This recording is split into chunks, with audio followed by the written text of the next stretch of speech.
Hi, I'd like to talk about exploring Nova Scotia beyond Halifax, the provincial capital. Nova Scotia is the second smallest of Canada's provinces. It'd fit roughly 5 times into the area of the United Kingdom. So in that respect, it's a great place for driving holidays because you can get out, you can explore, and you don't really have vast distances to cover. But one of the things that I'd recommend is not trying to pack too much into any given day of your trip. Really, you want to have the time to stop off, enjoy landmarks, the scenery, take strolls, even just stop and drink a cup of tea or coffee or whatever you want to do to just break up the day, because I think interacting with the people in Nova Scotia is really one of the things that makes it such a beautiful place to be. I've always found the people there very friendly, very open and very chatty. So if you do start chatting, you plan plenty of time and you get plenty of information, including local tips on what to do while you're underway. One of the places that I think is great to explore is the Annapolis Valley. UNESCO inscribed the landscape of the Annapolis Valley into its list of World Heritage Sites in 2012. Acadians of French descent settled in this part of what's today Nova Scotia back in the 17th century. At the Grand Pré National Historic Site, you can find out about the region's Acadian heritage, who these settlers were, what they did, the connection with the region, and then the pretty horrific story of how they were driven out in what is definitely one of the British Empire's less proud moments. I found Wolfville a lovely town for exploring the region. It's walkable. I enjoyed taking a look at the Acadian University there. It's a beautiful campus. I stayed at the historic Blomidon Inn, and I had a 4-poster bed. It was absolutely beautiful, lovely place to stay. And so there are quite a few wineries in the Annapolis Valley. And if you are a wine lover, one of the great things is you can book onto wine tours and taste the vintages from various wineries, and you then don't have to drive. Another thing that is definitely worth trying is booking into one of the restaurants in the winery. I really enjoyed a visit to Hall's Harbour Lobster Pound, and actually had the opportunity to learn about what happens to lobsters after the caught. They can be stored in the lobster pounds for a significant period of time before being shipped. Booking onto a tour of the lobster pound meant that I saw how people handle lobsters safely, picking them up really by the backs so that they're avoiding getting touched by the claws, which is strong enough, surprisingly, to actually shatter mussel shells. One of the lobsters doing that there, and it was just phenomenal to see the power of the crushing motion.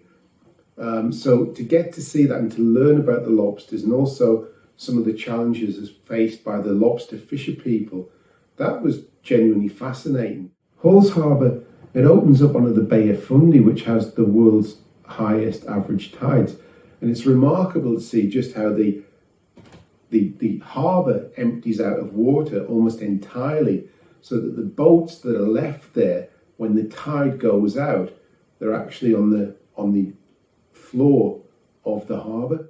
So at Burntcoat Head, you can wander around on the ocean floor when the tide's out, looking into rock pools, and also if the tide's in, or they've got footpaths or trails through the Acadian forest there.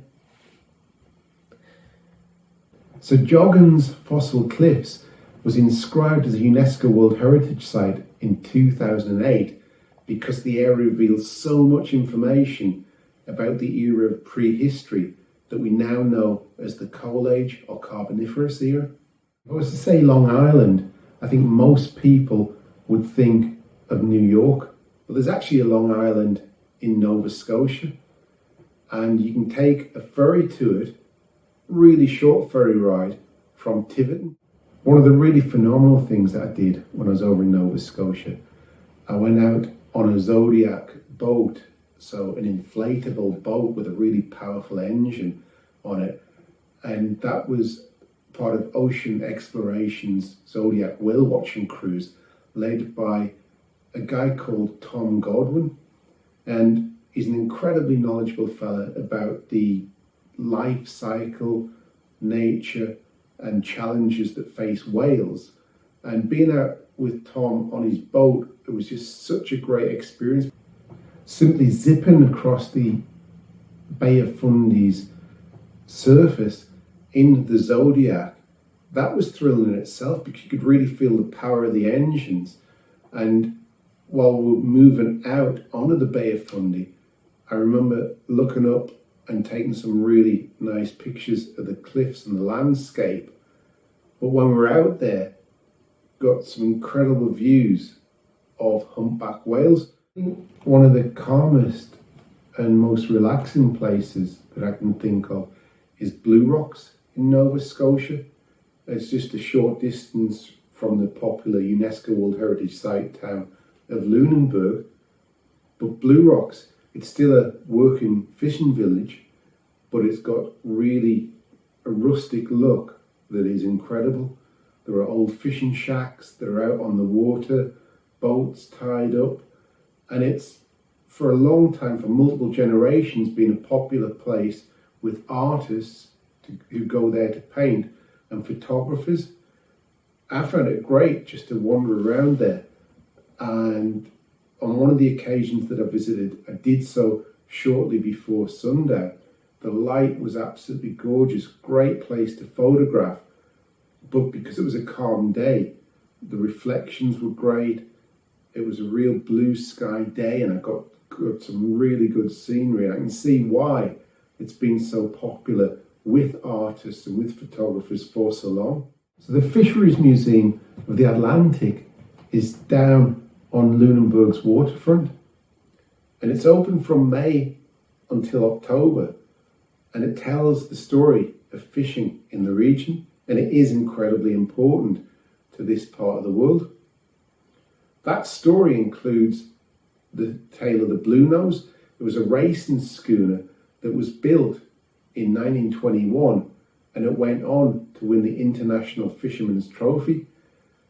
2021, of course, is the centenary of the launching of the ship, so there are special celebrations planned around Nova Scotia this year.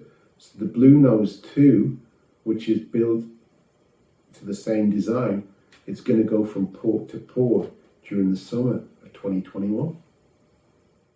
If you know your Latin, and I can't pretend that I do, you'll know that Nova Scotia translates into English as New Scotland. And at Pictou, there's a Hectare Heritage Key where a replica of the wooden sailing ship, the Hector, stands. That came over to Nova Scotia from Scotland in 1773, and it had 189 people on board who were going to start new lives in Nova Scotia. We can't travel right now, doesn't mean we can't plan great trips for the future. So hopefully we'll get to travel to places such as Nova Scotia in the not too distant future. Most people traveling to Canada from the United Kingdom require an ETA, an electronic travel authorization, and it costs just $7 Canadian from the official Canadian government website, and that's where you should get it from. So you need to get that well in advance, because it can take sometimes a few days, and you might need support and paperwork to prove that you're qualified to go on an ETA rather than a visa. So get that sorted as soon as you can when you know that you're going to make your trip. It's nice and easy. It takes only a few minutes to fill the form electronically, and in most cases the authorization comes through very quickly.